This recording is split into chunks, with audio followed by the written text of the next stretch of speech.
2025 সনের ভাদ্র পূর্ণিমা ভাগবত জয়ন্তী মাহাত্ম্য কথা সময় সহকারে। আজকের এই ভিডিওতে আমরা ভাদ্র মাসের পূর্ণিমা তিথি সম্পর্কে আলোচনা করব। কেন এই ভাদ্র মাসের পূর্ণিমা তিথি এত মাহাত্ম্যপূর্ণ এবং ভারতের পূর্ণিমার তিথির সময়সূচি দেওয়ার চেষ্টা করব এবং সঙ্গে আলোচনা করব শ্রীমদ্ ভাগবত পাঠ করার বিশেষ মাহাত্ম্য। কারণ কি, এই দিনই হচ্ছে ভাগবত জয়ন্তী বা শ্রীমদ্ ভাগবত মহাপুরাণের আবির্ভাব তিথি এবং তার সঙ্গে আলোচনা করব শ্রীমদ্ ভাগবত দানের মাহাত্ম্য। ভাদ্র মাসের পূর্ণিমা তিথিকে ভাগবত জয়ন্তীও বলা হয়, কারণ এই দিনই হচ্ছে শ্রীমদ্ ভাগবতমের আবির্ভাব তিথি। এই মহামহোৎসব এই বছর অর্থাৎ 2025 সনে পড়েছে 7ই সেপ্টেম্বর 2025 অর্থাৎ রবিবার। সমগ্র ভারতবর্ষে একই দিনে পালিত হবে এই মহামহোৎসব।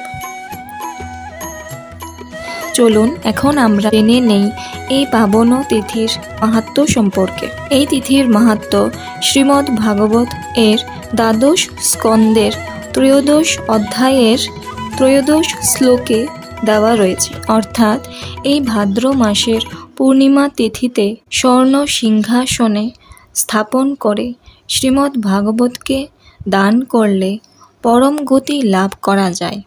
অর্থাৎ এই শ্লোক অনুযায়ী কেউ যদি শ্রীমদ্ ভাগবতকে স্বর্ণ সিংহাসনে স্থাপন করে দান করে তাহলে উনি পরম গতি লাভ করবেন, অর্থাৎ তিনি ভগবত ধাম প্রাপ্ত হবেন, যা হবে এই মানব জন্মের উচ্চতর লক্ষ্যে পৌঁছানো। কিন্তু বর্তমান যুগের সাপেক্ষে স্বর্ণ সিংহাসনে স্থাপন না করতে পারলেও কেউ যদি শ্রীমদ্ ভাগবত ভগবানকে সম্পূর্ণ শ্রদ্ধা এবং ভক্তি সহকারে দান করেন, বিশেষত শুদ্ধ বৈষ্ণব ব্রাহ্মণকে দান করেন, তাহলেও তিনি পরম গতি প্রাপ্ত হবেন।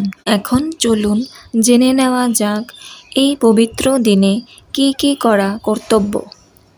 এই দিন অবশ্যই শ্রীমদ্ ভাগবত পাঠ বা শ্রবণ করা অত্যন্ত মাহাত্ম্যপূর্ণ।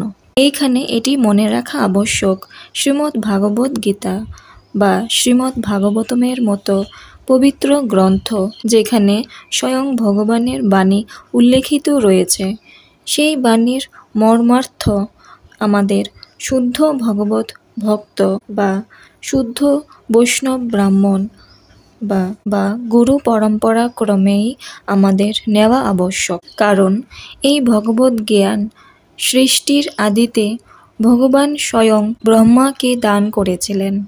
ব্রহ্মা নারদ মুনিকে প্রদান করেছিলেন।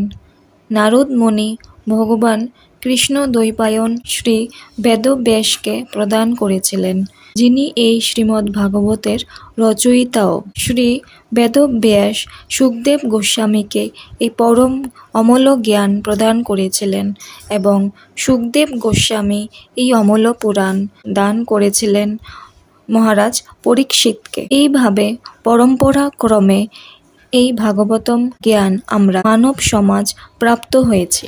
তাই অবশ্যই গুরু পরম্পরা ক্রমেই আমাদের এই ভাগবতম বা শাস্ত্রের গুহ্যতম জ্ঞান বা মর্মার্থ নেওয়া আবশ্যক, যা আমাদের চলার পথকে প্রকাশিত করবে। গুরু পরম্পরা পর্যায়ক্রমে অর্থাৎ শুদ্ধ ভগবত ভক্ত বা ভগবানের জন্য উৎসর্গিত আত্মার কাছ থেকেই এই ভাগবতম জ্ঞান নেওয়া আবশ্যক। এখানে আরও একটি বিষয় মাহাত্ম্যপূর্ণ, তা হলো গৃহে শ্রীমদ্ ভাগবত রাখা ও অত্যন্ত গুরুত্বপূর্ণ। যদিও আমরা ঈশ্বরকে রাখি না, ঈশ্বর আমাদেরকে ওনার তৈরি এই সৃষ্টিতে স্থান দেন, তাও বলা হয়ে থাকে।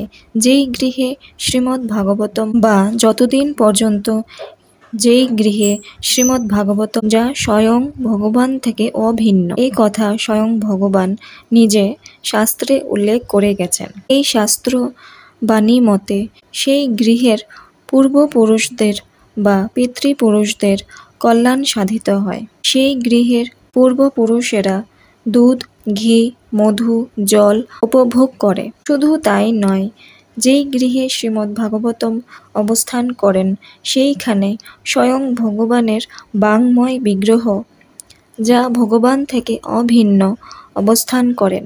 শাস্ত্রে আরও বলা হয়েছে, যেখানে শ্রীমদ্ ভাগবতম অবস্থান করেন সেখানে সমস্ত তীর্থ, সমস্ত দেবগণ সহ স্বয়ং ভগবান শ্রীহরি অবস্থান করেন। চলুন এই মহাপুণ্যপ্রদায়ী এই তিথির সংক্ষিপ্ত মাহাত্ম্য সম্পর্কে জেনে নিই। আমরা পূর্বেই জেনেছি, এই ভাদ্র মাসের পূর্ণিমা তিথিকে ভাগবত জয়ন্তী বা শ্রীমদ্ ভাগবতমের আবির্ভাব তিথিও বলা হয়ে থাকে।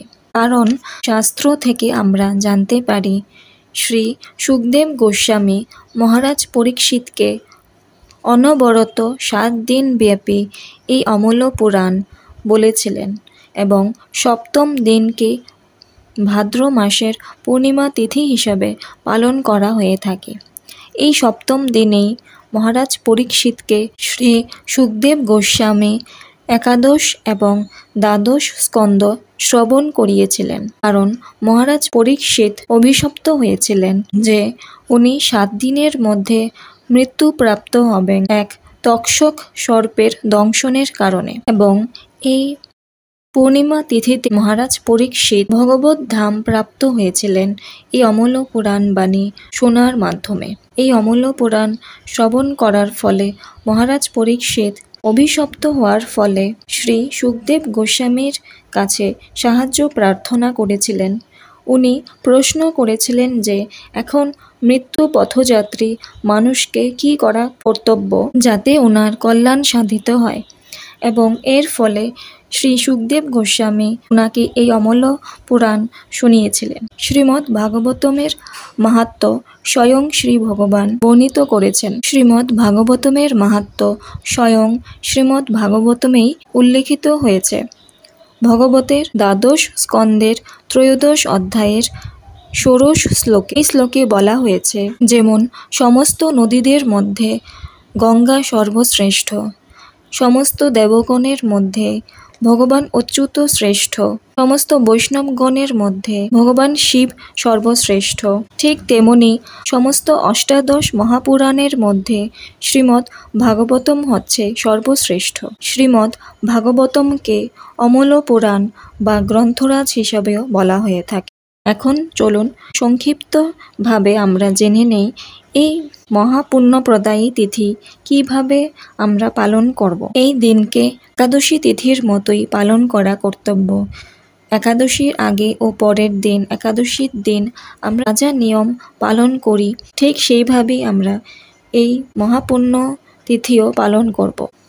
এই দিন ব্রহ্ম মুহূর্তে বা সূর্য উদয়ের পূর্বে প্রাতঃস্নান করা, ভগবানকে স্মরণ করা অর্থাৎ জপ করা, পঞ্চামৃত দিয়ে অভিষেক করা, সুন্দর শৃঙ্গার বস্ত্র পরিধান করানো, ভোগ নিবেদন, তুলসী নিবেদন, ফুল আদি নিবেদন করে এই দিনটি পালন করা কর্তব্য। এই দিন শ্রীমদ্ ভাগবতম পাঠ করা অত্যন্ত মঙ্গলদায়ক হিসাবে বলা হয়ে থাকে। শ্রীমদ্ ভাগবতম যদি না থেকে থাকে তাহলে লীলা পুরুষোত্তম শ্রীকৃষ্ণ গ্রন্থেরও পাঠ করা হবে এই শ্রীমদ্ ভাগবতমের পরিবর্তে। কারণ শ্রীমদ্ ভাগবতমের 10ম স্কন্দের 90টি অধ্যায় এই লীলা পুরুষোত্তম শ্রীকৃষ্ণ গ্রন্থে উল্লেখ করা হয়েছে। এই চ্যানেলে লীলা পুরুষোত্তম শ্রীকৃষ্ণ গ্রন্থ পাঠের ভিডিও খুব তাড়াতাড়ি দেওয়া হবে, আপনারা অবশ্যই সকলে শ্রবণ করবেন। এখন চলুন এই মহাতিথির পূর্ণিমার সময়সূচি জেনে নেই। ভারতবর্ষে পূর্ণিমা তিথি পড়েছে 7ই সেপ্টেম্বর 2025 রবিবার। সময় হচ্ছে 7ই সেপ্টেম্বর ভোর 1:41 থেকে 7ই সেপ্টেম্বর রাত্রি 11:38 অবধি। আপনারা সকলেই এই ভাদ্র মাসের পূর্ণিমা তিথিকে সৎ উপযোগ করুন এবং ভগবানের প্রসন্নতার জন্য সমস্ত কার্য করুন, যাতে এই মানব জীবনের কল্যাণ সাধন করা যায়। আজকের মতো এই পর্যন্তই। আপনাদের যদি এই চ্যানেলটিতে গুরুত্বপূর্ণ বিষয় সঠিকভাবে শাস্ত্রসম্মত পেয়ে থাকেন তাহলে অবশ্যই আপনাদের এই চ্যানেলটিতে সাবস্ক্রাইব করে পাশে থাকবেন। হরে কৃষ্ণ।